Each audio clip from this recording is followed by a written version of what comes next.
Welcome to the 301 Colored Commentators, a monthly podcast series where two black men from the state of Maryland debate and give their hot takes on movies, professional wrestling, and TV shows.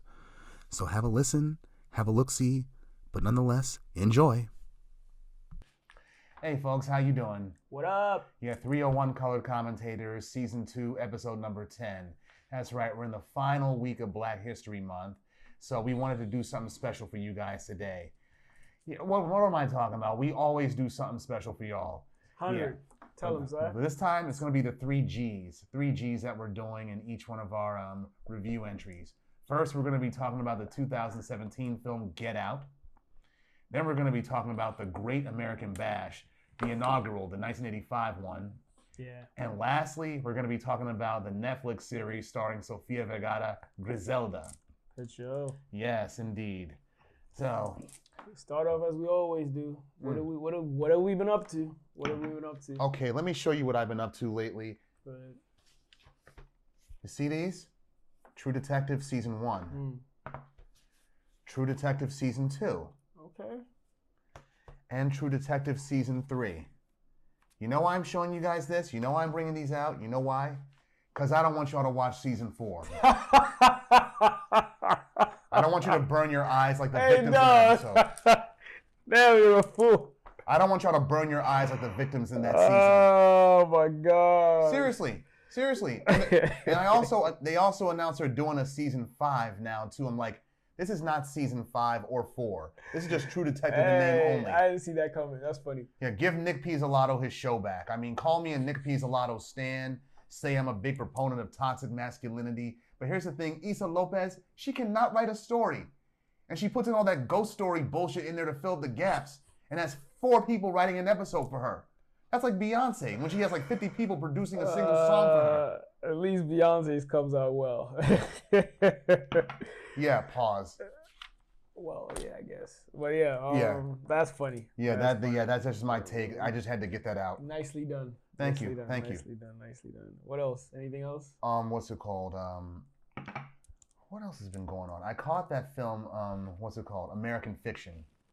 Oh yeah, I seen that. Yeah, with Jeffrey Wright. Mm-hmm. Yeah, he better get the Oscar for that. It's a good movie. It's a good film. He's one of the most versatile actors out there, black or otherwise. Mm-hmm. I mean, when I first saw him, it was in Shaft, the Samuel L. Jackson joint, where he played that Dominican nigga, Peoples Hernandez. Yeah. And that performance was so good. My parents, to this day, still quote, You want pathetic Kentucky Fried Nigga. I got some chicken wing for you. Your parents quote that shit? They love that part. They love that part. Shout out to the Shacks. Mm-hmm. Yeah. That's what's up. What about you? What was it?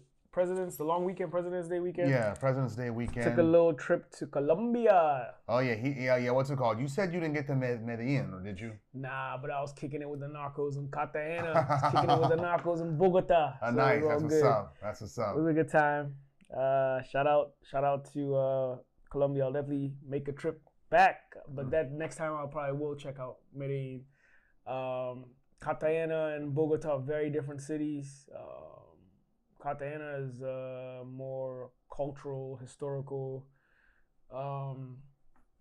Gives me like Cuban vibes, like with the historical city. Mm-hmm. It's hot as hell too.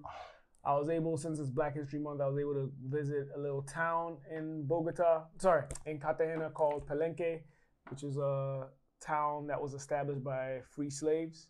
Oh, so that was dope. Yeah, it was all like literally a black city or black town. And it's still ongoing. Yeah, it's still ongoing. It's real fire. Respect. I was able to kick it and make some music, by the way, with one of the artists over there who was done Tiny Desk. You made music? Yeah. Were you in a studio? Nah, it was like live. It was like with a drum and a xylophone, and then he was spitting, doing his little freestyle or whatever. Oh, that's dope. So that was fun. So you got a video of that? Yeah, I'll send it to you. I bet. It's dope. Nice. Yeah, so that was fun. Cartagena was very, very hot. Bogota, not so much. Bogota was closer to our weather, actually. What, fluctuates like every week? Yeah, in that sense, but also like you need a light jacket at night. It's like 70, scraping 70 in the daytime, and in the mornings and evenings are like 50. 40s and 50s. That reminds me of our trip to the Grand Canyon. Like, what's it called? Oh, like, that was crazy. that was cold. Yeah. That was a cold desert in April. Yeah, it was cold. It was warm in the day, and then the nights were cold as hell in the mornings. They were, but when y'all took the trip to Phoenix too, where it was totally the polar opposite. It was like 90 degrees. It was basically the same thing almost. Yeah. But so and then Bogota is like city, like it's like a city on the hills. So it's like crazy because it's very city-like with like, you know, a metropolis style looking place. Yeah. But it also has lush vegetation and mountains. That's like Virginia. So it's different. It's dope though. It's dope. And there's a lot of people in Bogota. It's like, I think there's like 17 million people in that joint. Oh, that's a big city. Yeah. Wow. So it was cool though. Definitely would go back. It was a quick little in and out trip. So, but how long were you there for? It was like 3.5 days. Yeah, that's so, well, average. Did a lot in that short time. So it was fun. Shout out to. Yeah, I'm gonna head to South America myself during the summer. Don't know where though, but I will head somewhere. Real vacation. Sure, I definitely encourage you travel and see. It's the only way to learn. Yeah, true, and I gotta work on my Espanol as well too. Not work, but practice. I guess. Yeah. This man spits. Yeah. So, but yeah, that was what I've been up to lately. It was fun. Shout out to Colombia. Colombia. People are real friendly and nice too. So oh yes. Only Spanish-speaking country I've been to was when last year around this time when we were at Naeem's wedding. Panama. For Panama. Happy anniversary to them. Happy anniversary, Naeem and Ori. Yeah, straight up. Yeah, that was fun too. Those people down there were friendly as hell. Yeah, it was a good time. It's actually ironically like they neighbor each other, they border each other. Yeah, they do. Panama and Colombia. That's true. Yeah. Panama is Central America. Yeah. Yeah. Okay. Yeah. So. Yes. All right. Oh, speaking of what your Afro beats, a girl I know sent me some like Afro beats done by some indigenous group. Actually, I'll send it to you when I get a chance. Yeah, definitely. Maybe you've heard them before. Definitely, yeah. I'll definitely. It's actually dope. I liked it. Send it over. Check it out. I will. Yep. Until then, I think, shall we get started? Let's do it. All right. The first entry we're going to be talking about is the film Get Out. It was released February. That don't work unless it's an actual teacup.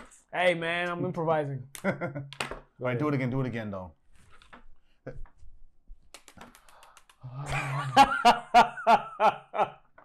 I'm in a sunken place. Okay.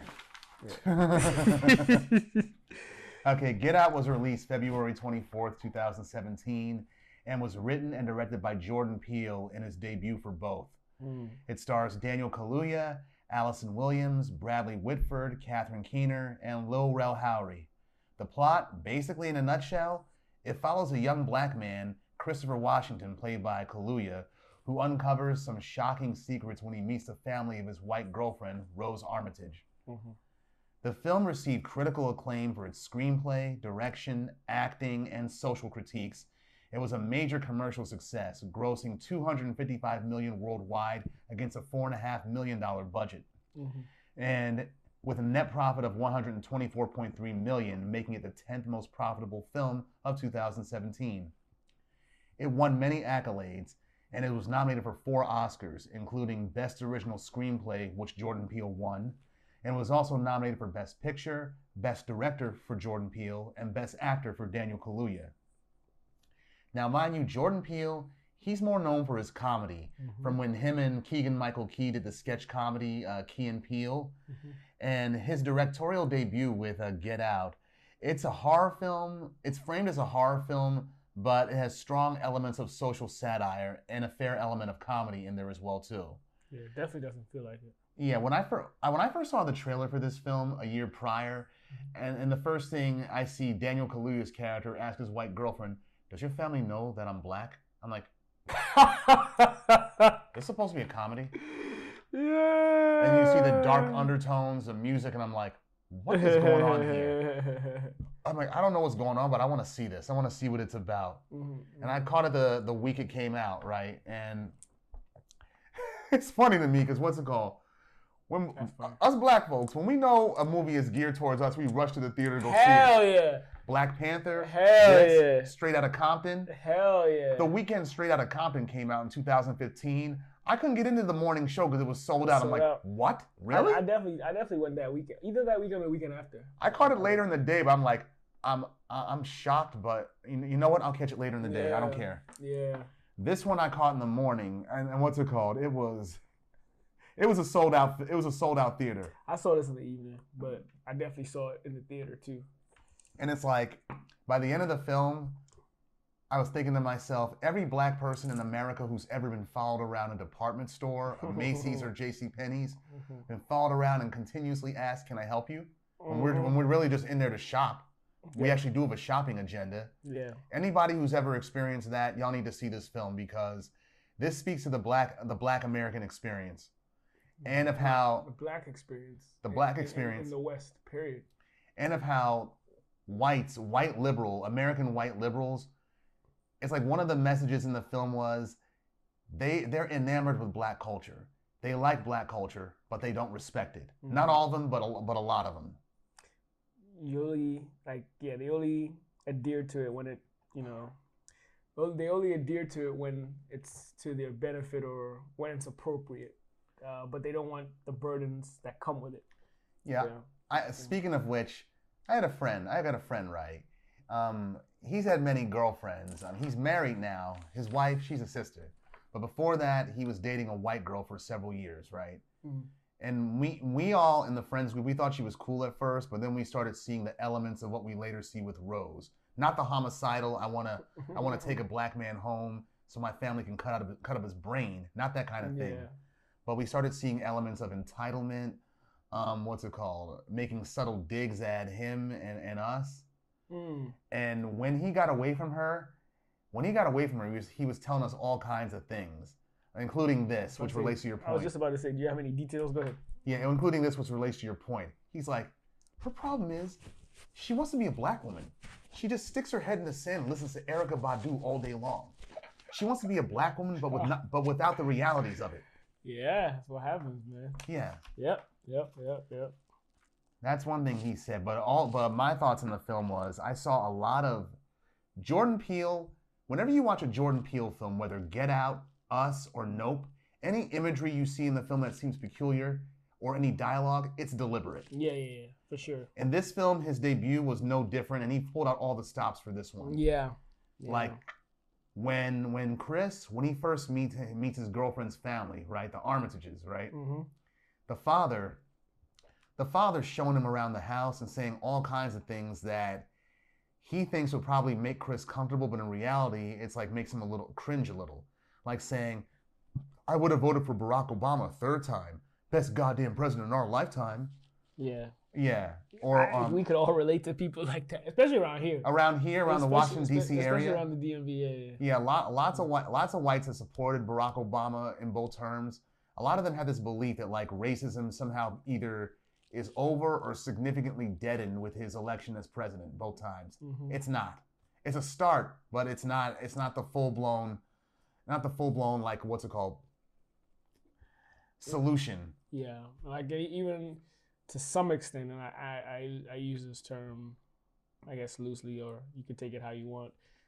I'm not encompassing everybody in that one box, but even some of the white people that have been advocates or in support of the Black Lives Matter movement, sometimes some of the stuff that they say in respect to that gives you the same kind of cringe, feeling or cringe moment as you would find in this movie. Yes. Yeah. So. And also other deliberate statements that were made in the movie, in regards to being foreshadowing, like Dean, that's the father's name, Dean Armitage. Yeah, Dean. And also, it's curious, Bradley Whitford, the guy that plays Dean, he was in The Handmaid's Tale, where like what's it called, that dystopian future where women are basically cattle. Mm-hmm. Yeah, I think he won a few Emmys for his role in that. And also, but my point is, when he was showing Chris around, like, Chris, you don't want to go in the basement. There's some black mold down there. Yeah. Yeah. Yeah. And that foreshadows what we saw later. Like, yep. You're molding black people. Yep. Pretty much. Yep. Basically.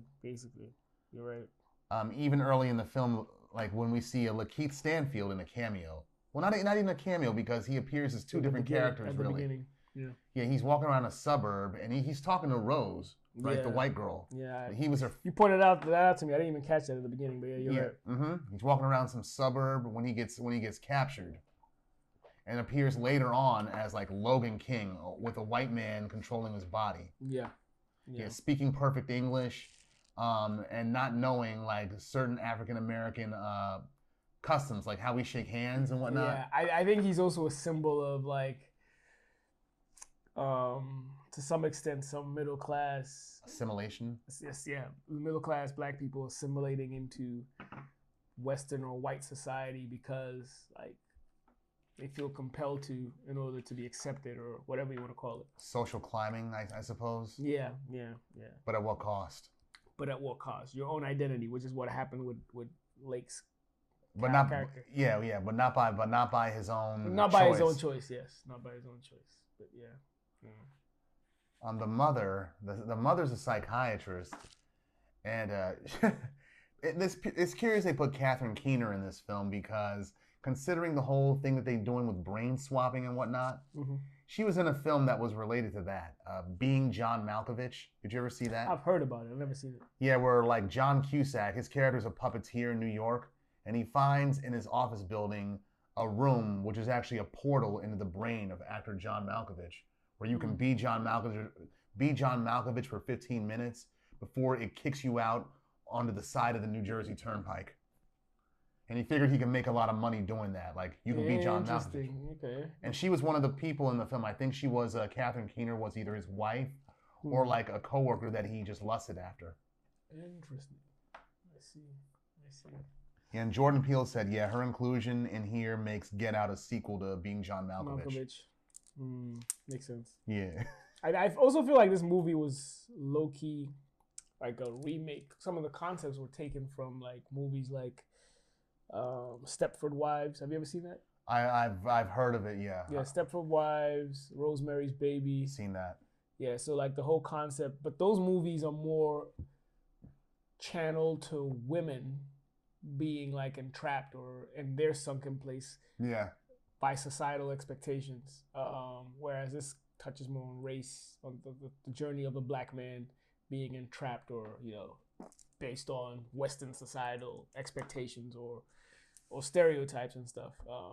Like down to like how, I guess you're going to get into it, but like how some of the characters like the maid servant.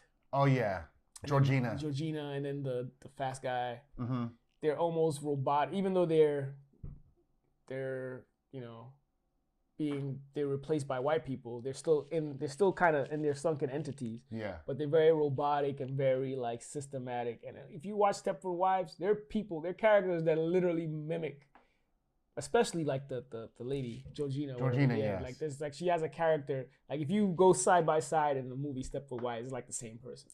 Just one is like catered to a woman being a housewife and doing housewife things versus her being, the black servant. But it's a cover. It's a cover up. Yeah, and then to add to that, I think it's metaphoric of modern day slavery, where even though you're not like being told to do what you're basically a slave surrogate, if that makes any sense. It is. That image that was done deliberately. And it becomes like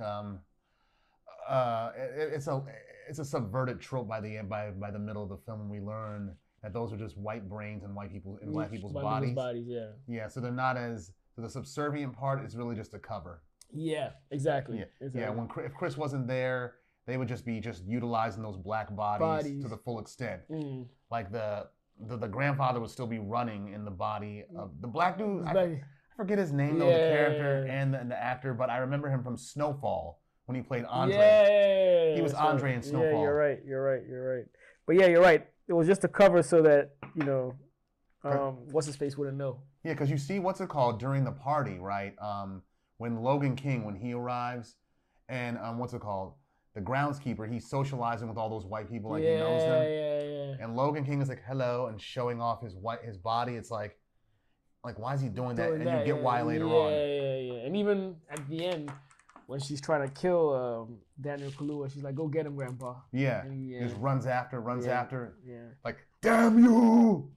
But at the same time, like, the souls of the original people are still in the body. Yeah, they're in there. Yeah, I mean, Yes. their brains may be gone, but a little bit. Yeah, the souls are still in there. Souls are still in there. Yeah. And if you like flash a light in their face, it briefly brings them right back up to the surface from the sunken place. Yes. Enough for them to have agency. That's what it is. Yeah. That's what it is. That they take away black agency. You're right. In favor of our, and just so they can utilize our bodies. Yeah. Utilize what we do. Yeah.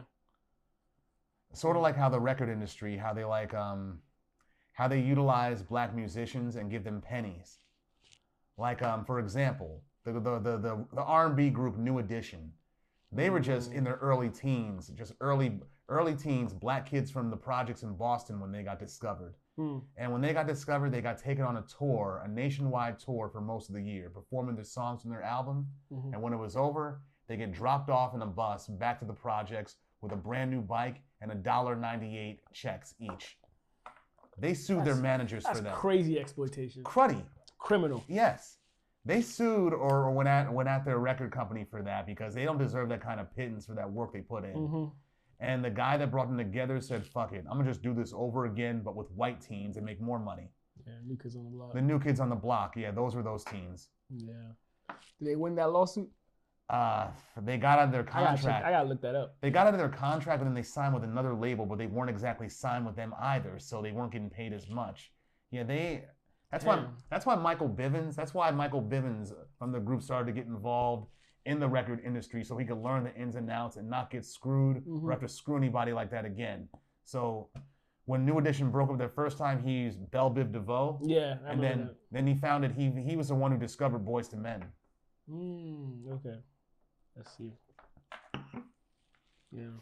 Yeah, there's a lot going on in this film too, so much. Even the other more imagery, like Rose, after it's discovered what the Armitage family, what they really do, Rose, she keeps her hair in a ponytail from then on, and we see her dressed in mostly white.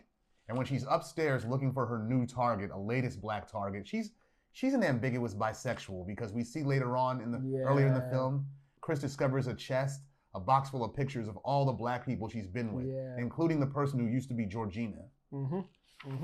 But when she's upstairs looking at her new target, she's got that old Dirty Dancing song, the one that played at the end of Dirty Dancing, The Time of My Life. That's playing in the background and she's eating cereal. But she has a bowl of Fruit Loops. Very obscurely. Yeah, a bowl of Fruit Loops with a glass of milk next to it, which she sucks with a black straw. Separating the whites from the coloreds. That's one thing. That's another thing. It is a black. That was deliberate too, on purpose. A black straw.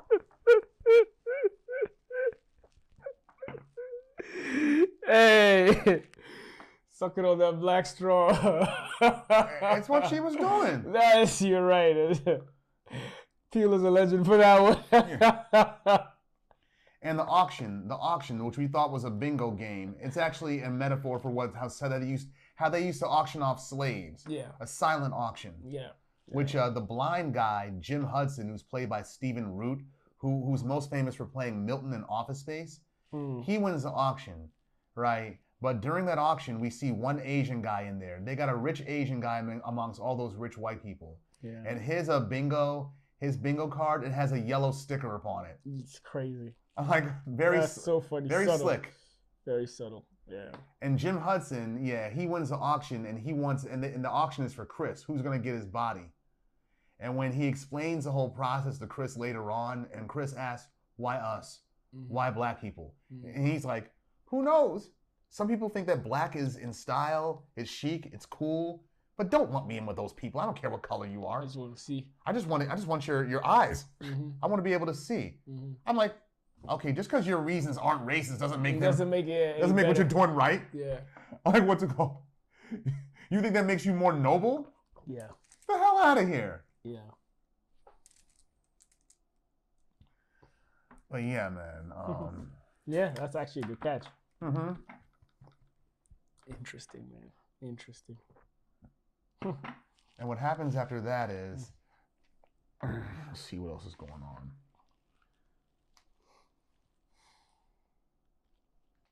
Jordan Peele. The comedy aspect, is that what we are? Comedy aspect, yeah. The comedy aspect. What's her face?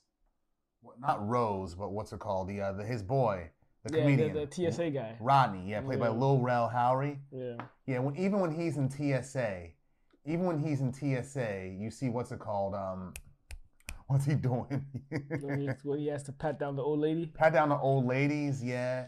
And he's always giving Chris shit about dating a white woman. Yeah, he is. But the thing is, as crazy as he sounds, he's the only sane man in the whole film, apart from Chris. Mm-hmm. Because everything he's saying, when he goes to the police station and figures everything out, they just laugh him out of there. At him, yeah. Yeah, I'm like, it's a Cassandra truth.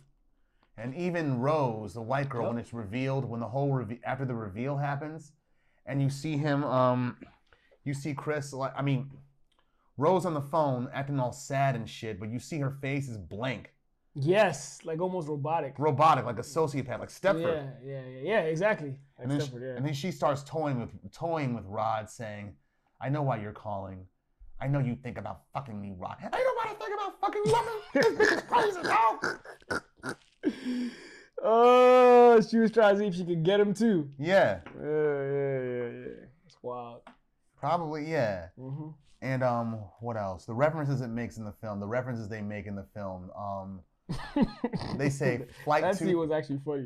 Flight 237. Flight 237 is available for boarding. 237, like room 237 in the Overlook Hotel, in The Shining with Jack Nicholson. Yeah. Great movie, by the way. Yeah, yes. Nicholson, you crazy for that one. I still loved it. Mm-hmm. What else? I didn't catch that actually, but a good catch with the room 237. Mm-hmm. Yeah. What else happened? I think I think another interesting aspect about it was the deer. Oh yes, the deer. Yeah, the father hated deer, and they run over a deer in the beginning of the film en route to the Rose's parents' house. Mm-hmm.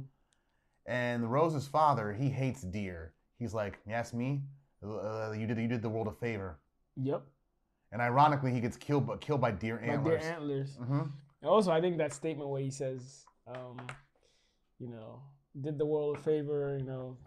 They were starting to get out of hand. Their population was starting to get out of hand. Yeah. So there's a common sentiment with when it comes to racism here, as the minority, the number of the minority continues to grow, which is black and color alike, like Spanish, black people, whatever. The minorities in the United States are starting to grow and actually comparatively, if not more, right around the same as the Caucasian population. And some people don't like that; they prefer the status quo, and that's kind of the sentiment he was going with that whole thing about the deer. It was metaphoric of a very similar situation going on in our population. Indeed, it was. Indeed, it is. Mm-hmm.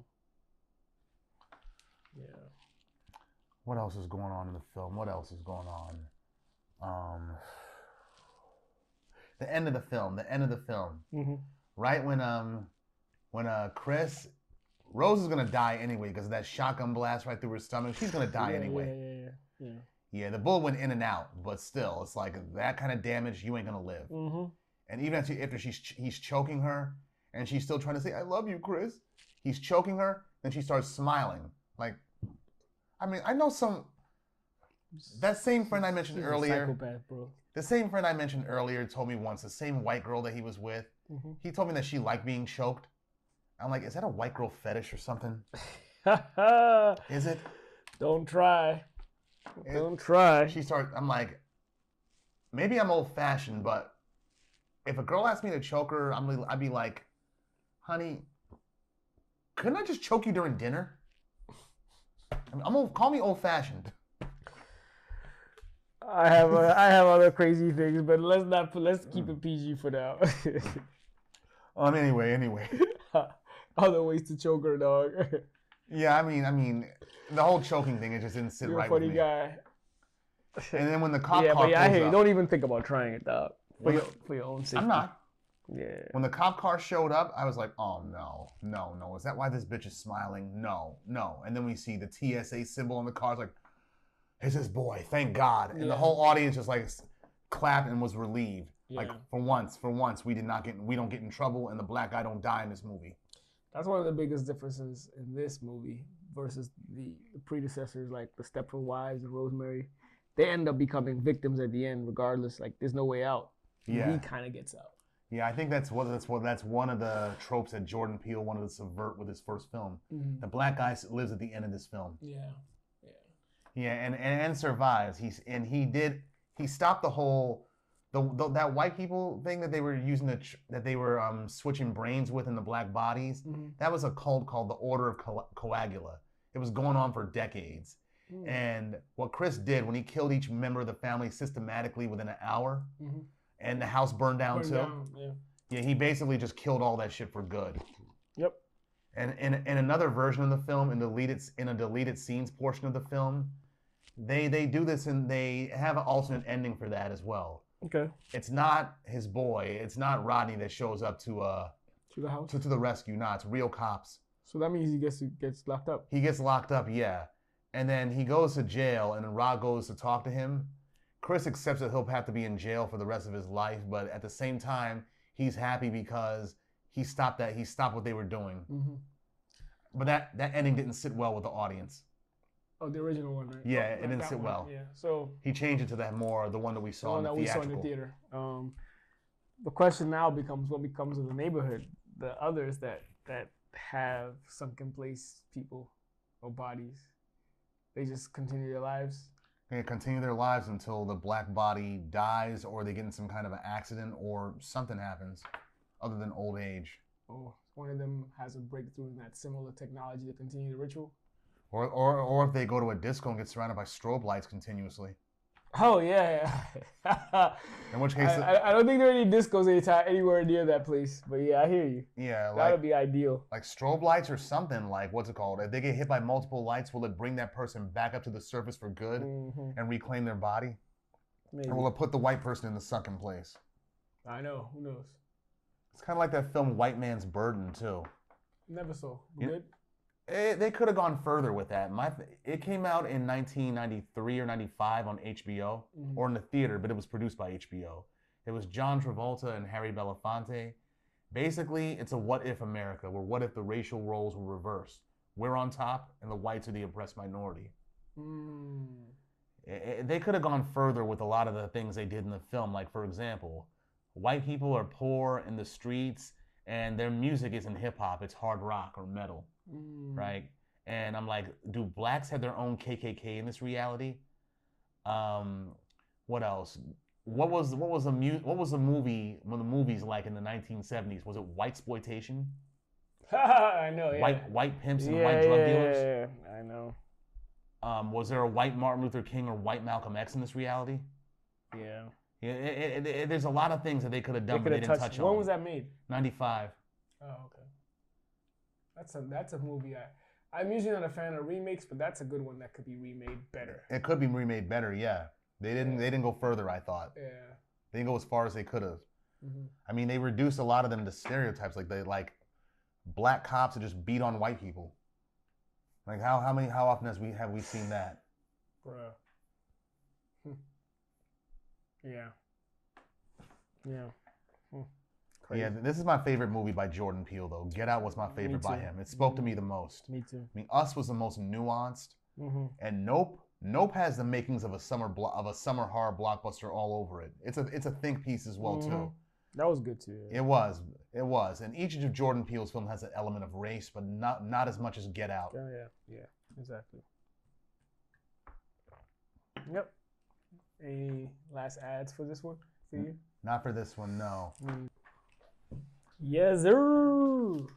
All right, what we're going to be talking about next is the Great American Bash. That's right. This is the inaugural Great American Bash. Let's give some background, because I know some of you are more familiar with the Great American Bash being part of the WCW. The Great American Basura. Great American Trash. Nah, go ahead. Where do you get that from? Let me stop. I just improv real quick. All right, well, it worked. The Great American Bash, here's some background on it. It was actually created by the late Dusty Rhodes and established in 1985. and it was originally produced by the NWA, that's the National Wrestling Alliance, the NWA's Jim Crockett Promotions, JCP. Mm. But in 1988, the Great American Bash, it began debuting on pay-per-view, and later that year, Ted Turner, billionaire Ted, he realized with the pro wrestling boom in the 1980s, he realized the potential of professional wrestling on cable television. So to that end, he bought the majority share of Jim Crockett Promotions, and a few years later, rebranded it as WCW, World Championship Wrestling. Yep. And like the WWF before them, they seceded from the NWA. Mm. In March of 2001, the WWF bought out the WCW. And a few years later, they revived the Great American Bash as their own promotion, as their own annual promotion in 2004. As stated, the first Great American Bash took place in 1985, July 6th of 85, at the American Legion Memorial Stadium in Charlotte, North Carolina. 27,000 fans attended the event, and it was shown on closed-circuit television. Now, mind you, super events like this are not new. I mean, JCP had Starrcade a few years ago, and WrestleMania with the WWF had made its annual debut, its inaugural debut months earlier this year. But the difference between this and WrestleMania was more of a star-studded event and was created on a gamble that paid off big. This right here, this is some of the most disorganized shit I've ever seen in pro wrestling. You heard what I said at the beginning, dog. I stand by it. Completely unimpressed, disorganized from the setup down to the action, dog. Everything. I mean, okay, here are the matches and the result. The first match was, oh, by the way, rest in peace, Ole Anderson. Ole Anderson and Virgil, Michael Jones, by the way, they died this week. Both legends. Rip. Yes, R.I.P. And Ole Anderson was at this event with his on-screen kayfabe brother, Arn Anderson. But the first match of the night... Legend, by the way. Yes, indeed, legends. The first match is what? Ron Bass. What was he called here? Not Outlaw. Not Outlaw. Cowboy? Cowboy Ron Bass, yeah. Yeah, he was a face here. I'd never seen Ron Bass as a face. Me neither. Very weird. Very weird. And he beats Nature Boy Landell. Buddy Landell. Well, he didn't beat him. It was a draw, actually. Yeah. And curiously enough, Ric Flair is also at this event, and he had the Nature Boy name too. But I guess... That was awkward. And if you're part of the NWA, the promotions that are under that banner, they cross-pollinate with each other. Okay. That makes sense. Yeah. The second match was the Minnesota Wrecking Crew. That was Ole Anderson, R.I.P., and Arn Anderson. They were the tag team. They were the NWA National Tag Team Champions. Yeah, they fought Buzz Sawyer and Dick Slater. Oh, also about the Ron Bass match, Landell's manager was J.J. Dillon, who later became the on-screen WCW president, just like Jack Tunney was in the WWF. And at the end of the match, Ron Bass applied the Iron Claw. Shout out to the Von Erichs. The Iron Claw to J.J. Dillon after the match was over. Oh yeah, I do remember that. But during the tag team title match, that wasn't much of anything, to tell you the truth. I mean, the Minnesota Wrecking Crew, they won fair and square. But then they started going with the mid-card matches, which in this case began with a six-man tag. It was Manny Fernandez, Buzz Tyler, and Sam Houston, who we've covered before. He's Jake the Snake Roberts' brother, against superstar Billy Graham, Conga the Barbarian, and Abdullah the Butcher. In this match, Sam Houston, he oversells, I think, because when the Butcher clotheslined him, it reminded me of what Shawn Michaels did at WrestleMania 5 when the Rockers fought the Twin Towers. Oh, yeah. When Akeem clotheslined Shawn Michaels, I remember. And he looked like he landed flipped over and landed on his neck. It's like he decapitated him. Yeah, decapitated him, yes. Sam Houston oversells, but it doesn't help with the color commentators because Tony Schiavone, one of the commentators, he points out that Sam Houston, of all the 6 wrestlers in the ring at that moment, he had the least experience, and he's right. It shows. But I didn't see Conga the Barbarian. This is before the Powers of Pain. Yeah, I didn't know he was around at that time. Me neither. He still was a pretty decent performer at that time. He was. He's one of my underrated big men. He's a good wrestler. The next match is Jimmy Valiant against Paul Jones in a dog collar match. Yeah, Valiant, he wanted Jones one-on-one in a sanctioned dog collar match. and both men were chained together by their necks throughout the whole match. It's a gimmick match. Mm-hmm. It looks stupid. It looks like the Chain Gang in jail. Shit's terrible, man. The next match is the Russian team, Crusher Khrushchev and Ivan Koloff, who were the NWA Tag Team Champions, not the NWA National Tag Team Champions. Big difference. Mm-hmm. Against the Road Warriors. Yeah, the Road Warriors, they were using chairs throughout this match. And the Doomsday Device, it was not yet their finishing move. Mm-hmm. What else was it? Who won? That match was a double disqualification, by the way. Mm. Yeah, I remember. Yeah. Next match, Magnum TA, who's chaotic. That's why it's hard to. A lot of this shit was disorganized. No storyline behind it. Chaotic, yeah. There was no production value. Mm-hmm. The next match is Magnum TA, who was the NWA US champion. Word to Evan. Against Kamala. When you said no production value, word to Evan from Superbad. Oh, yes. I'm sorry my porno's not directed by the Coen brothers. Like they'd ever touch a porno. Right. Get Paul Verhoeven if you want a mainstream porno. I mean, he directed Basic Instinct. And Total Recall. Definitely one of your favorites. Piss off. Okay, continue. In the NWA Championship match, Kamala, this is the earliest I've ever seen Kamala. And he looks quite agile despite his size. Yeah, I know. You're right. And okay, there's a double main event. The first portion of the main event was for the NWA Heavyweight Championship. Ric Flair, who's the champion, against Nikita Koloff. And Flair, he arrives in helicopter and even had his theme music, the 2001 Space Odyssey theme music back then. But he lands in helicopter. This is like a football field where this venue took place, where this wrestling event took place at. Shit was terrible. Like the wrestling ring in the middle and the football field cleared around it, which is how they landed the helicopter. Yeah, and then so they had a few fans around the ring, and just a lot of grass, and then a lot of fans on the stands. I'm like, whoever paid for the tickets or the seats in the stands was gypped, dog. Yeah. Ripped off. But as far as the double main event goes, I will say this. This was the better of the two. Yeah. I mean, I agree. Flair, he got the figure 4 leg lock in on Koloff early on, but he broke out of it. And a fan just jumped out of the audience and attacked Koloff, and then like 4 security guards had to get that fan out of there. But I'll give it to them. The wrestlers, they're professional. They keep the show going on, or they find a way to adapt the fan in there somehow so that they don't break character. Also, the finisher of this match, though, it sucked. I mean, Flair won, but only because he was out of the ring, and Koloff was about to suplex him back in. And then Flair put all of his weight on Koloff. He don't even weigh as much as Koloff. Yeah, Koloff's a big dude. He's a bigger guy than Flair, yeah. And he falls on Koloff and gets the pin. 1, 2, 3. But after the match, Koloff, right as was his right, he beats the ref and Flair after the match and puts Flair in his finishing move, the Russian sickle. So Sam Houston and a bunch of other wrestlers who were all casually dressed at this point, they got to come out to help Flair.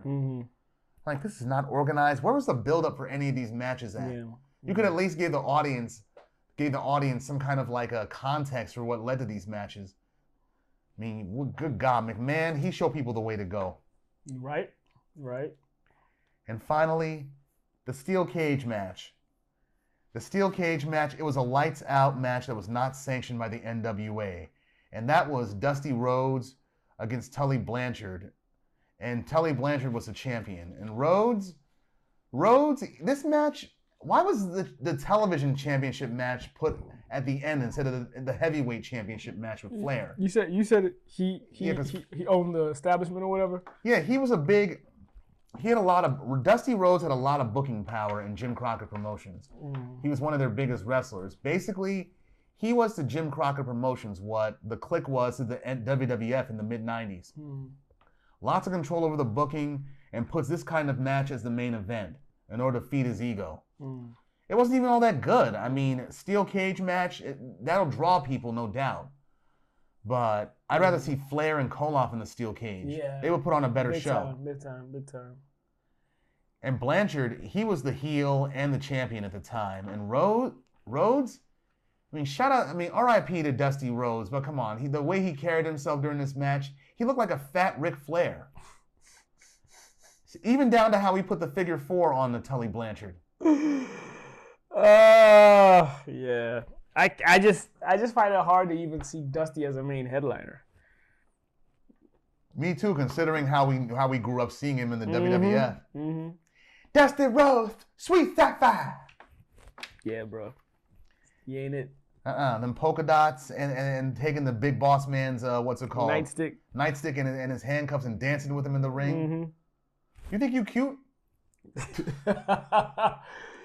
Yeah, he ain't it, dog. Yeah, at least not a headliner. Now he ain't no headliner. Mid card maybe. Yeah, he won via Dusty Rhodes won the belt. He won the title via pile driver. But also, the other stipulation of the match was that what's it called? Baby doll, she'll belong to the winner for 30 days. She belongs to Dusty Rhodes, and she's devastated. All these wrestlers got to pull her back to the backstage, and she's screaming, hollering like a woman who's about to get sacrificed or something. Yeah, this event was disorganized as hell. It's why so many people migrated over to the WWF, because not only were there more money, there better production value, better storylines, and better chance of standing out. And here, the refs, the Jim Crockett promotion refs, they're dressed up like casual security guards, not like professional referees with the striped uniforms and the black pants. Yeah, that was weird. Yeah, they look like straight up security guards, like bodyguards. And we like to, before I even go any further, we like to thank the fan or one of our viewers that suggested this. Thank you very much, because I had never seen it. I don't know if I'd never seen this. Granted, I thought it was basura or trash, Great American Trash. I don't want to offend you in any way, shape, or form. In the same breath, I want to politely put it as such. Like us millennials that got on the sticks, which I mean the video games, during the 8 to 16-bit era when we appreciated Nintendo and Super Nintendo and Sega Genesis. It's kind of like us appreciating that versus the Gen Z folk that are now on PS4, PS5, and asking them to go back to the 8 and 16-bit consoles and expecting them to appreciate that. You know what I'm saying? This is very much in that sense. We grew up in the golden era. Yeah, this is before that. In our eyes, this is kind of a little bit before, like right before it. Before it, yeah. It doesn't hold the same weight. I thought it was trash. I'll keep it real. I did not think much of the event myself. Yeah. I'm like the just the production value, the fact that it was completely disorganized. Yeah, I can see why so many people gravitated to the WWF. They did better. Granted, we're familiar with quite a few of these wrestlers that were... Yeah, Flair, Anderson, the Barbarian, Sam Houston. Yeah. A lot of them we know because Jimmy Graham, because of their times in like bigger promotions. People that were when people got independent of NWA, they were able to do their own thing. Yeah. I mean, McMahon had McMahon stayed in the NWA after he bought the promotion from his father, he would have had all of New England, most of New York, Pennsylvania, Jersey, Delaware, and Maryland. East Coast, yeah. Yeah. But he wanted to expand nationwide. Smart. Yeah, and WrestleMania, that was putting all the cards on the table and hope it paid off. And it did. Yeah. So. You could say the same thing about the Great American Bash, but it's like, put it like this. It's like, what's it called? It's like me getting lunch. It's like me getting lunch at a 5-star hotel versus Rikers Island.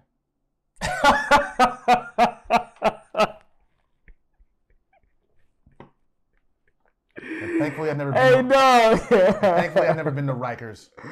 And may that continue. Yeah. We hope. Like, yes, I trust that you are a good, I'm a good citizen. Thank you. So you'll be all right. But I'm not like Samuel L. Jackson. What he says is, you know what he does when he introduces himself to people? What? Like, hello, I'm Samuel L. Jackson, and I'm a nigger. And people look at me like, what do you mean by that? I mean, I'm a nigger. I do shit that can get me arrested. Samuel's a fool for that. But yeah, I appreciate, and I don't want this to discourage our viewers from suggesting stuff. Yeah. Because we've given everybody the power to their own opinion, including ourselves. this just wasn't it for us, but we were actually glad to watch it because we had never seen it before. Yeah, exactly. Yeah, it gave us new context. Yeah, I'm not saying you wasted my time. Right, not at all. Exactly. I was glad and honored to watch it. I just thought it was trash. That's it. That's all. Yeah. What else in this event? Nothing else for the Great American Bash of 1985. Nah, nothing for that. But we're going to be talking about our next topic and our final topic, final G topic. Yeah. G topic. That reminds me, do you remember Chappelle's show when, the Trading Spouses episode in season 1? Mm-hmm. Where what's it called? When he's with the white family and the white boy gets influenced by Chappelle's character to the point where he starts acting black, listen to 50 Cent. Yeah. Like, Mop Top, the hell you listening to? Oops. Wait, keep going. What the hell you listening to? It's a new 50 Cent. I'm from the streets, man. G-Unit. Like, come on. Get in the car. Get your ass in the car. Get your ass in the car, dog. Classic. What a show. What a show. Man, we got to cover that at some point. Yeah. For real. All right. Next thing we're going to be talking about is Griselda, the Netflix miniseries. If you've ever seen Cocaine Cowboys, that gives the real story. This is a dramatization in 6 parts. It was directed by Andres Baiz and is produced by Eric Newman and Sofia Vergara.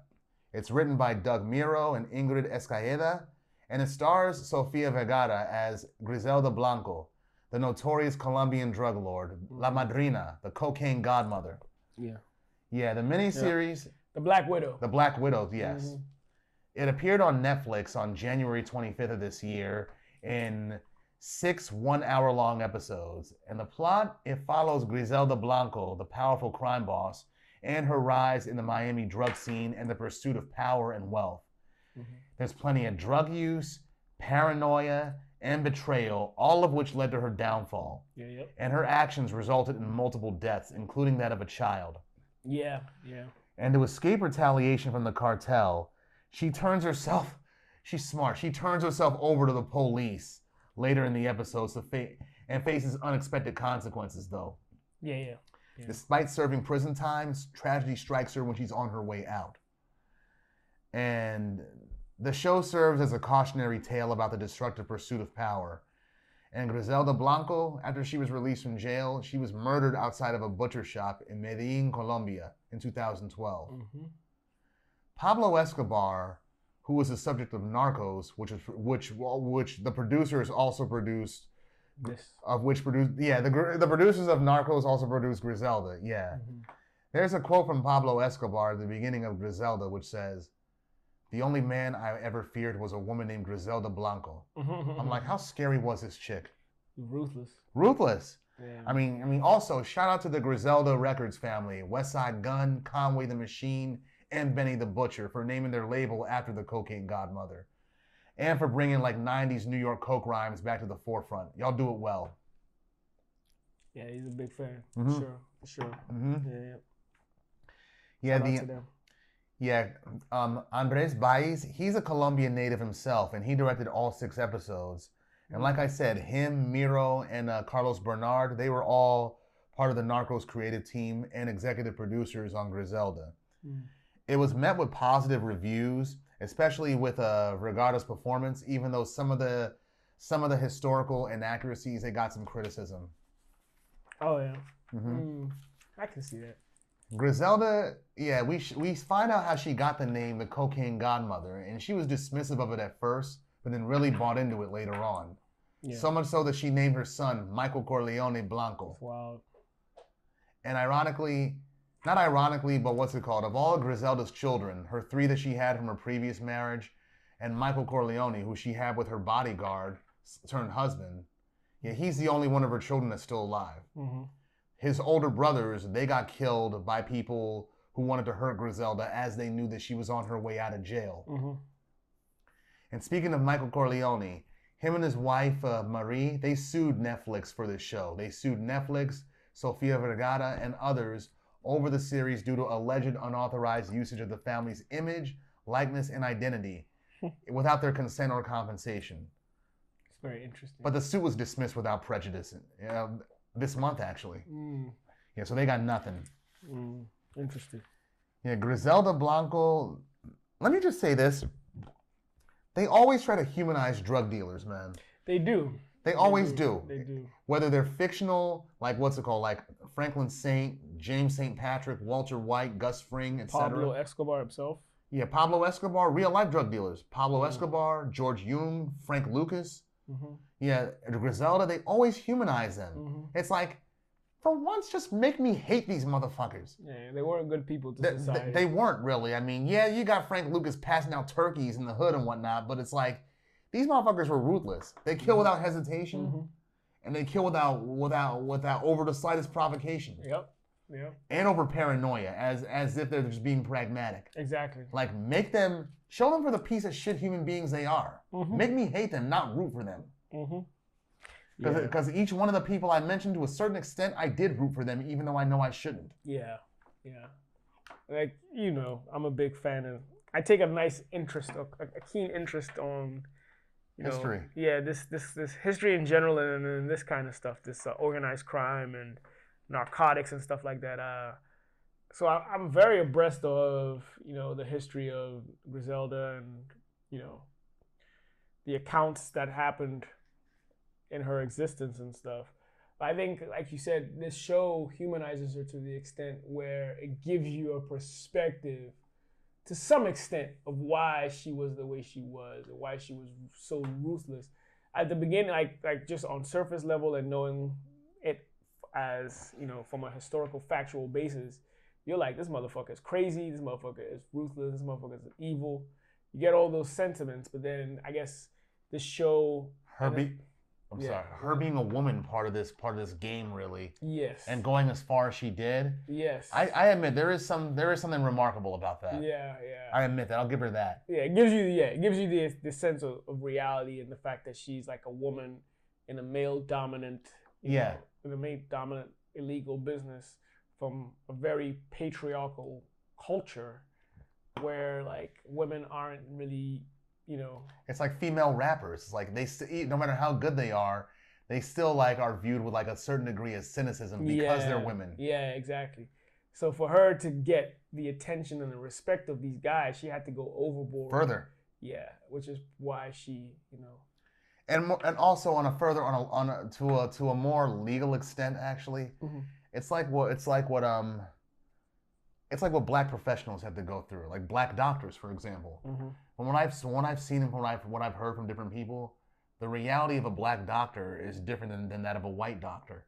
Yeah. They have some of my family. Yeah, it's true. If a black doctor fucks up, it doesn't have the same consequences as a white doctor. They got to work twice as hard just to prove they're half as good. In some places of the world, it's even worse. I know I have a family member that's a doctor in Europe. In Germany, in fact. Germany? Yeah, so he had to do, I forget what kind of surgery it was, maybe heart transplant or something, to this German guy. And off surface level, when the German patient found out he was going to be operated by a black man, he was like, fuck no. And so the hospital institution that they were at had to like literally talk him into it or whatever, and like show him the black man, my cousin's credentials or whatever. Oh my God. So when my cousin actually conducted the surgery and everything went well, he had to change his sentiment. He was so grateful. Good. But yeah, it just goes to prove your point. Yeah. Yeah, it's like, what's it called? It's like, we're not going to hurt you. I mean, what's it called? How do you know we're not better? White does not equal right. Yeah, exactly. But by the same token, I'm not a fan of affirmative action all that much either. Yeah. And I say that because it don't make a difference what color you are. It matters to me if you're the best, most qualified person for the job. And if you were hired over someone who is more qualified simply because of your color, then... I think in a perfect world, I agree with what you're saying, but I think... I get the point of it, but I'm like... There's certain factors, like, for instance, in a room where people are deciding who gets in and who gets in, and all that room is very homogeneous. More than likely, they will pick who looks just like them. Yeah. This is the whole point of affirmative action. So like there are imperfect factors that factor. So I understand why it exists. Is it fair in a perfect world, no, but in the world that we live in is not perfect. So I understand why it is implemented to try and to be more inclusive. Level the ground. Yeah, level the ground and be more inclusive, yeah. But it runs a risk it has its cons too. Yeah, it runs a risk. Cons too, it runs absolutely. a risk of hiring someone who's not qualified. Exactly, it has its cons too. Its pros are there if the person that is hired is actually qualified for the job, whereas as opposed to it just filling a void. Yeah, exactly. I'm not, yeah, which is not to say that what's it called? If you hire someone just because they're black, that's not to say they can't do the job. Yeah. Yeah. But I see what you're saying. A lot of times it's lazily done, so it creates a con. Yeah, I agree. But then again, you take a chance on anybody you hire. Yeah, that's true. That's fair. That's true. But back to Griselda. Yeah, for the first episode though, she's leaving. She's shot up and trying to she band-aids herself with a makeshift tampon and some band-aids. Yeah. And takes her children to leave. Funny as shit. She takes her children to leave her husband Alberto because Alberto. Her and Alberto were smugglers, right? For Alberto's brother Fernando. Yeah. Right, and this time they were short on their supply, on their keys, and he wouldn't let them make it up with the next supply. So Fernando, he wanted just one night with Griselda. And Griselda's like, what you mean one night? He wanted to have sex with her. Yeah. But Alberto's like, what's the problem? It's no big deal. You used to be a hooker. Yeah. I'm like, what the fuck? That's your wife, bro. That's your wife, man. Don't treat her like she can be passed around like a joint. Exactly. Yeah, even she. I was sick. I would have smacked the fuck out of him for that. Yeah. She went along with it reluctantly. And then there was talk about how she liked it, but I think that was probably the machismo in Fernando talking. Yeah, he wiped out her debt because of that, but it's like, Jesus, man. I can see why she came to America. Yeah. And hooked up with her homegirl, Carmen. Yeah, Carmen, the actress that plays her is actually an Italian girl from Brooklyn, but she's playing a Spanish girl who was raised in America, and they also highlight that when her children ask Griselda about her, like, if she's Hispanic, how come she don't speak no English? She was raised here. That's what happens. Yeah. I'm like, okay, well, she was raised here, but that don't mean she couldn't learn Spanish. Yeah, true. Very true. Because I used to work with a guy who was from South America, right? Heavy accent and everything, but somehow couldn't speak a goddamn lick of Spanish. How the hell does that happen? He had a Spanish accent, you said? Heavy Spanish accent. I'm like, how the hell do you not know how to speak Spanish with that accent? Interesting. That's very interesting. Good God, it's like how some Dutch people sound. They sound American. A lot of Dutch sound American. I guess it's because growing up, that's the accent they heard at home. I don't know if he grew up here or at home or in another country, but it's like. I mean, like in the household. In the household, yeah. But if he raised here, though, it's like he being around a bunch of Americans. You think that he would adapt too? That's true. But then again, I don't know the guy outside of work. Maybe the accent was an act. Could be. Could be. I don't know. Maybe he sounds like like a typical white American, Anglo-American outside of work. I don't know. Could be, man. Could very well be. Because people put on an act. People put on an act in the workplace. Yeah, code switch. Not just code switching, like their entire identities. Like a Clark Kent motherfucker in the workplace. He could be like a bouncer at some club after hours. Or a pimp. Or a pimp or something, yeah. Like Wayne Brady. Is Wayne Brady gonna have to choke a bitch? Yeah, with Griselda though, like you said, she had to work harder just to make her presence felt. Recognized and respected. And she tried to do it the right way first, like show a key to what's it called? That one dealer at that nightclub. And he just blew it away because I deal in quantity. What the fuck I'm gonna do with a key? And the same guy that introduced her to him, what's it called? Johnny. She took a baseball bat to that nigga in broad daylight. Like, what's it called? She kept beating him and said, "Introduce me to your connect and give me back my fucking key." Yeah. And when she gets introduced to the connect, she's ballsy. I'll admit it is. Griselda Blanco was a ballsy chick. She had to be. She made fun of the guy's nose, right? The Eddie mocks his nose, and right when you think he's about to kill her, he just bursts out laughing. Like, I like the balls in this bitch. I want to do business. Sometimes that's what it takes. Because if you're too respectful, they'll take that as a sign that you're scared of them. Yeah, exactly. Or weak. But she brings in these fine ass Colombian girls later. From the past. As a hooker. Fine ass girls that smuggle drugs inside of their bra. Yeah, that was an original business plan. Yeah. But also the actress Juliana Aiden Martinez, she plays June Hawkins, who's just a translator for the Miami-Dade Police Department at first. Yeah, she's like the only chick that can speak Spanish up in there, fluent Spanish. Yeah. Yeah, and she rises up in the food chain as Griselda rises up in the drug business. Yeah, I like her. Shout out to Juliana Aiden Martinez. You're a fun actress to watch. And you're incredibly easy on the eyes, too. I like you. Word. Let it be known, son. Let it be known. I'm letting it be known. Griselda and her fam live in a motel, but she makes her first successful deal on that big-ass yacht where they're having a party. Yeah, with the white people. Yeah, that was the title of the episode, Rich White People. Yeah. She figured, okay, these white people want coke too, but they're too scared to come into the ghetto to come get it. So what do? We'll bring it to them. Yeah, by episode 5, though, she's a queen pin, but she's feeling herself way too much and dipping into her own product. Yeah. Yeah, she's known to the feds as June Hawkins. She's part of a DEA task force, CENTAC. She's part of that at this point, and Griselda's a target. And they've been watching Griselda, watching her organization, her safe houses, her money laundering businesses, all that. And how she's making the cops and feds look dirty by putting dirty money into their accounts to get them thrown off cases. Yeah. That was funny. That was funny. I'm like, good God, how far is this chick's reach? What else happened? Oh, her sons, Dixon, Uber, and Ozzy. How all y'all got Anglo names and came to this country not speaking a lick of English, except for fuck you. That's all y'all can say is fuck you. Yeah, y'all got Anglo names. One of which is the name of a taxi driver company. Uber is basically just a high-end. It's better than taxi. It is. Dixon, Mason Dixon, Uber, and Ozzy, like Ozzy Osbourne. Even they're indulging in the life now too. They're dipping in coke. Yeah, and they're feeling themselves, thinking that they're untouchable. They are. And also, lastly, Rivi, Jorge Ayala Rivi. That's her most loyal hitman. Gangster.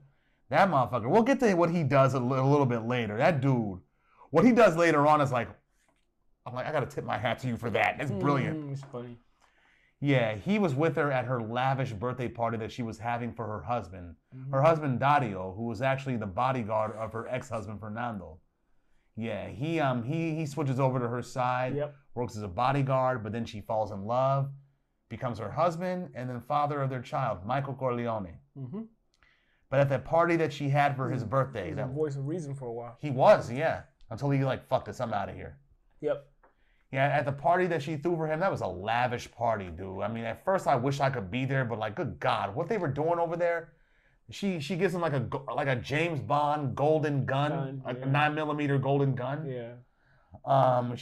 She's doing crack at that party, engages in some lesbian sex, gets more paranoid, and she's even serving up cocaine, lines of cocaine as an appetizer for the people in there. Yep.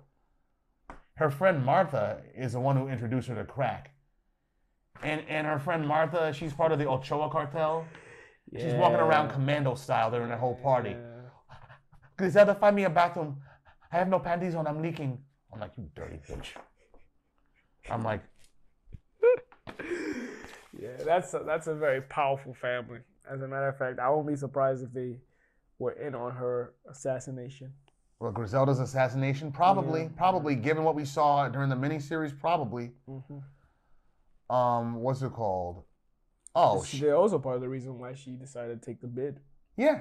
And during the whole party, she let other motherfuckers put ideas into her head. And it made her paranoid of everyone, even her own people. Before the party got started, she knew there was like the feds were looking at her, so she figured who might be able to snitch. Okay, let's just kill all of them just to be sure. I'm like, you just lost some good workers, you dummy. Crazy. Yeah. None of them were probably snitches in the first place. All you did was get rid of some good employees. And good employees are hard to find, even in this business. Loyal is that too. Loyal, like productive.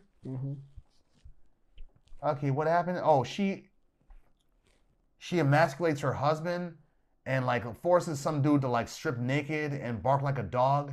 Oh yeah. Forces two people to have sex right in front of a whole crowd. What is wrong with you? Does crack make you do all this? Paranoia was real. And her first bodyguard, Chucho, who she found at a restaurant earlier in the series, Yeah, he was loyal to her too, but because he wasn't at the party, had to take care of his son, she thought he was a snitch too. Yeah. So she emasculated Rivi into killing him. Mm-hmm. But Rivi he wasn't successful at doing it though. And Rivi tried to reason with her at first, tried to tell her flat out, if you kill a guy just because of a rumor, because you're paranoid, that's not power. Mm-hmm. That's fear. Mm-hmm. And she doesn't care. She still to basically cut his balls off into doing it. Mm-hmm. Yeah, Rivi takes a shot, but he ends up killing Chucho's son instead. Yeah. Sad. That was on the news. That was on the news, yeah. Mm-hmm. And June Hawkins, she really wanted Griselda after she got her partner killed. Yeah, I think after that death, it ramped up everything. Yeah, the way and later on when June Hawkins, the DEA and feds were like involved. Yeah, you go. Yeah, what's it called? Carmen, her girlfriend that she was staying with when she first came to America earlier in the series. Mm-hmm. Yeah, Carmen decided to inform on her after Griselda snitched on her. I'm like, what you expect, Griselda? You choked her, tried to kill her, accused her of being a snitch. Like, no bullshit. She was like, okay, bitch, I'm definitely telling on you now. I don't give a fuck no more. Mm-hmm. And the feds, they hit damn near everything. Yeah. But her homegirl that put her on the crack, Marta, she dies spectacularly of an overdose. And in the process of hiding her body with Rivi, they discover a room stocked full of kilos. I looked at that shit like Chappelle and Half Baked, like him and his boys Scarface and Half Baked, when they came in that room full of all them bricks of weed. Yeah. Like, oh. Yeah. I'm just sitting there like, I'm seeing dollar signs, all that money in there. Mm-hmm. Holy shit. Like even in 1980, what is the street value of all that shit? Mm-hmm. I'm not advocating drug dealing, but like, good Lord. Cash out. Yeah, man. They take all the drugs out of there before the Ochoas arrive back, and they put Marta's body in the jacuzzi to boil like meat. Mm-hmm. Yeah, they're lucky they got it there by the skin of their teeth. But the Ochoas knew that Griselda took their money and killed. Well, she didn't even kill her friend. No, she didn't. Now the friend killed herself technically. Yeah, but what they left behind gave them that motive or sentiment that yes, she murdered. She murdered her on purpose and stole our keys. Yeah, exactly. Yes. And the thing is, when he came back, when the Ochoas came back to the mansion, like, baby, Martha, where you at? I got some McDonald's for you. Yeah. You got that old ass McDonald's paper bag. Joint, yeah. Mm-hmm. Like, I gotta tell you, I miss McDonald's in the '80s, and here's why: that apple pie. It's not the same. Hell, it has not been the same since we were in high school, nigga. I wasn't here in the '80s. I was in England. Yeah, but here's the thing: when we were in Ghana and England, but yeah. What's it called? Back in the '80s and early '90s, the apple pie was deep fried. By the time we got to high school and went to McDonald's every day for lunch during our first 2 years, it was baked. Yeah, they bake it now. You're right. Yeah, you know how when they deep fried, you know, because they got the bubbles that are actually fried on there and top. shit. Yeah. Right. And they tasted so, and the insides were like lava. Yeah. But with the baked one, it's like, this is not right. What is different about this? Yeah. And a friend of ours, Sean Tracy, he told me one day, it's like, that's what it is. Thank you. Oh, Sean Tracy was what put you up, like. He put me onto it in 9th grade when I realized that's what it was. They bake it now. Yeah.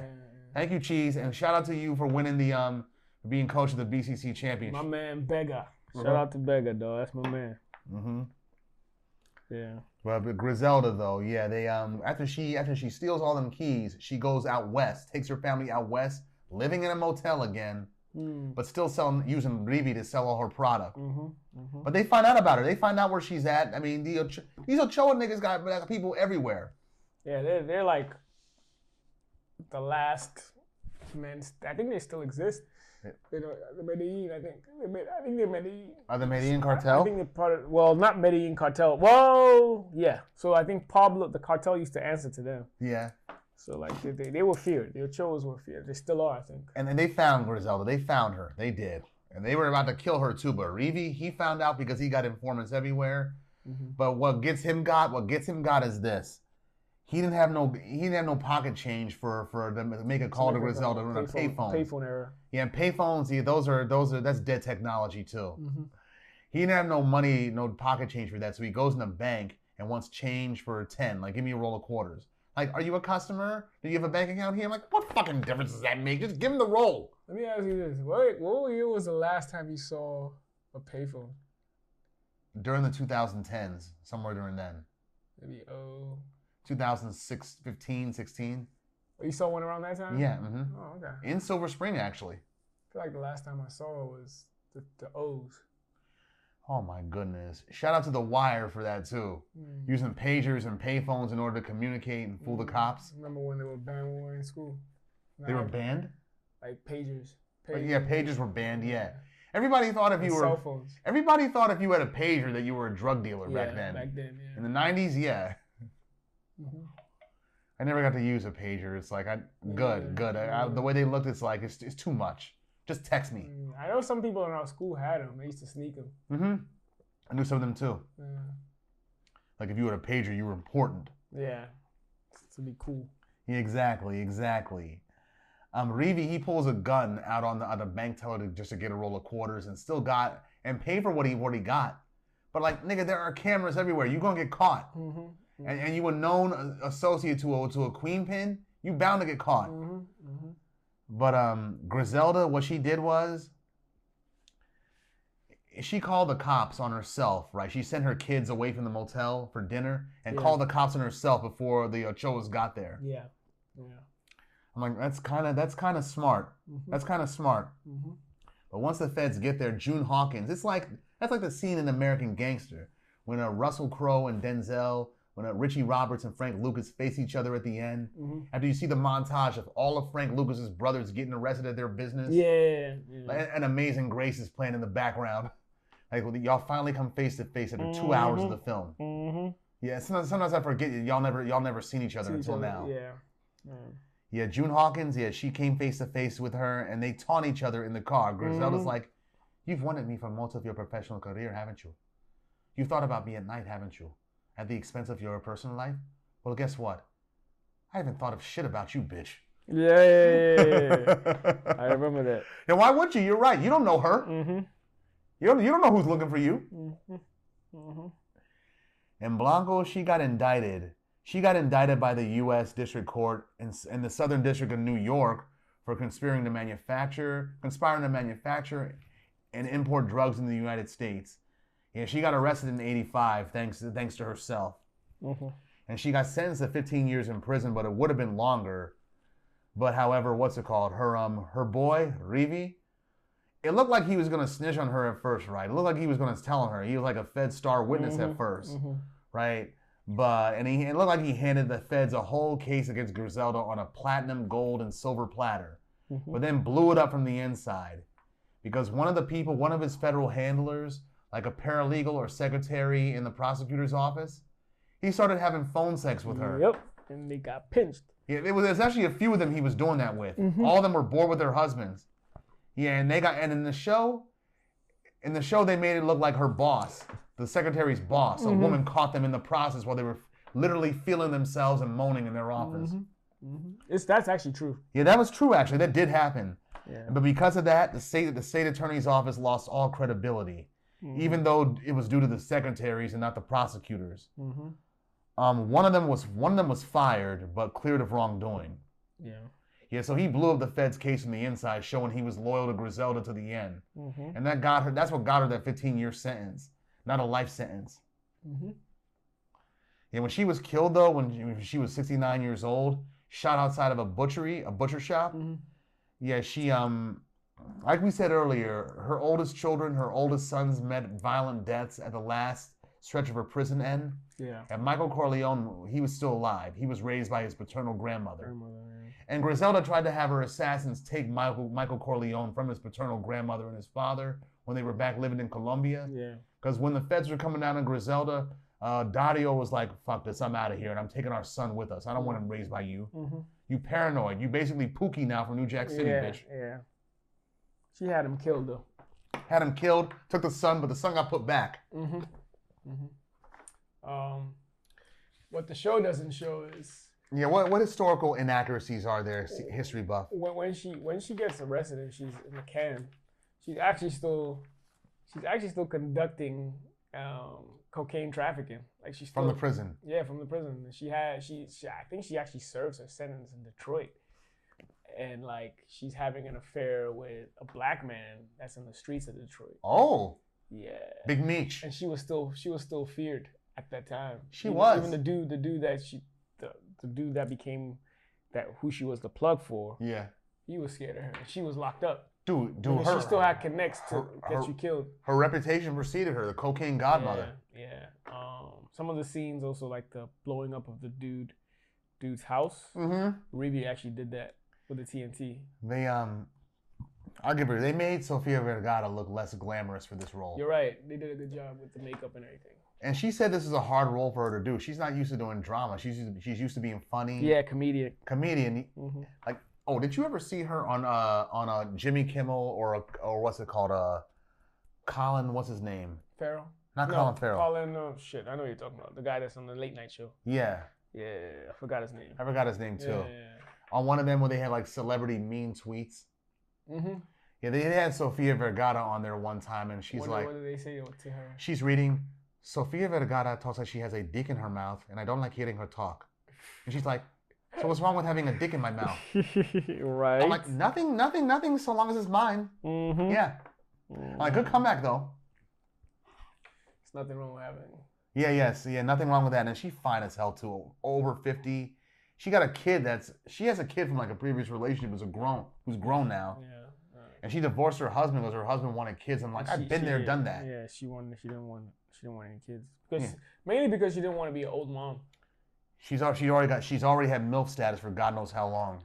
Yeah, but more so like as the kid is in developmental years. She'll be an old lady. Yeah, she doesn't want to be like that. She doesn't want to be like in her senior citizen while he's in his teens. Yeah, because she wants to be there for him. Yeah. That kind of thing. Men do that frequently. Like Nicholson, he had his final son when he was in his 50s somewhere.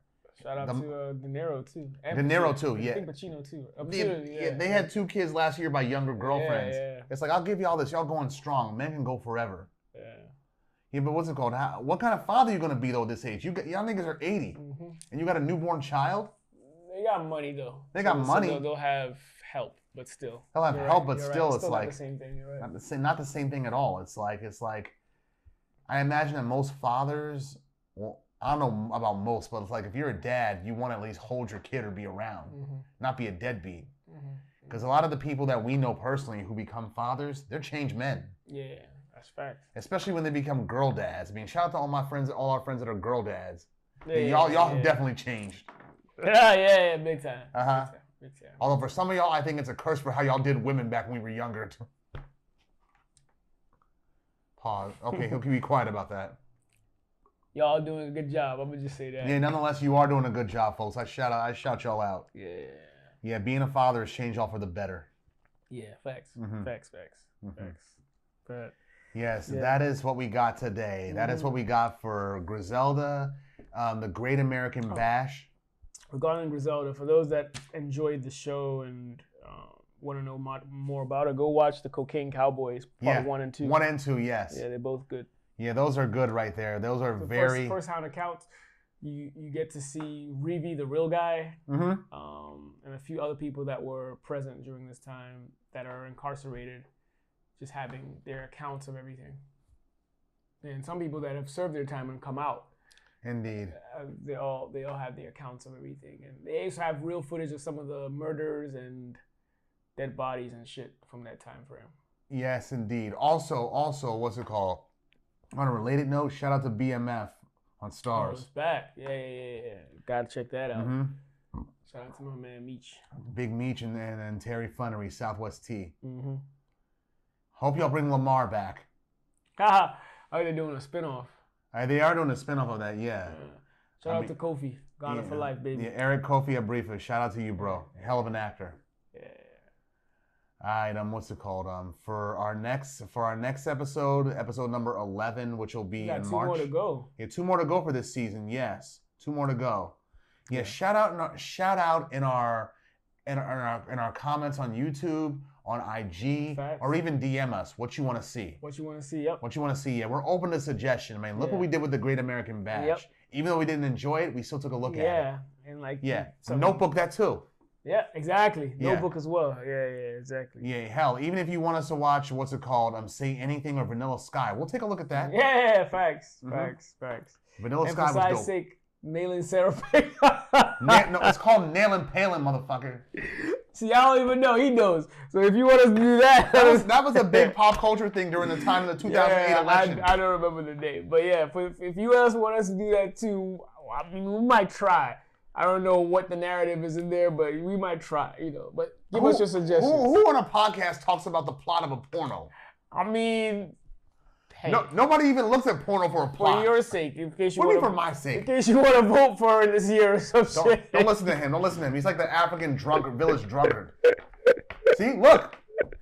And I'm the only one. And I've been drinking this whole podcast, and I'm sober. Hey, let us know what you want us to do. Wrestling, shows, or movies. Yeah, no porno. We're hip. We'll do no it porno. I mean, what's no it called? Pornos. There's nothing to discuss about that. But yeah. But you even put Barbie up in there too. Barbie was a good film. Hey, Barbie. But yeah. Did you see that, John? I started it, but I didn't finish it. Oh, that shit was good. That's what I heard. Mm-hmm. But yeah. Yeah. Whatever you guys want us to do, let us know in the comments. Yes. Also, comment. Give us your opinions about the stuff that we've done today, in the past. We love reading your comments. Because we might have missed some points and things that we didn't catch in the movies or shows. Or we don't catch everything. Yeah. So we appreciate that. Mm-hmm. 2 more episodes for the season. Yeah, 2 so more. Let us know, man. Let us know what you want to see. Yeah, for sure. We thank y'all for viewing as well, too. And shout out to all my black people. Black is love. Black Lives Matter. It's Black History Month. I love being black. Harlem Globetrotters, too. I love being black. It's love. As do I. Do I. Yeah. What do you mean, yeah? No, you don't. You say it like that. What? Yeah. No, yeah. That's my man, dog. Yeah. I bet. No doubt. Yeah. Okay, Mr. Richard. Yeah. Okay. All right, Joe. All right, peace. Oh, man. Peace.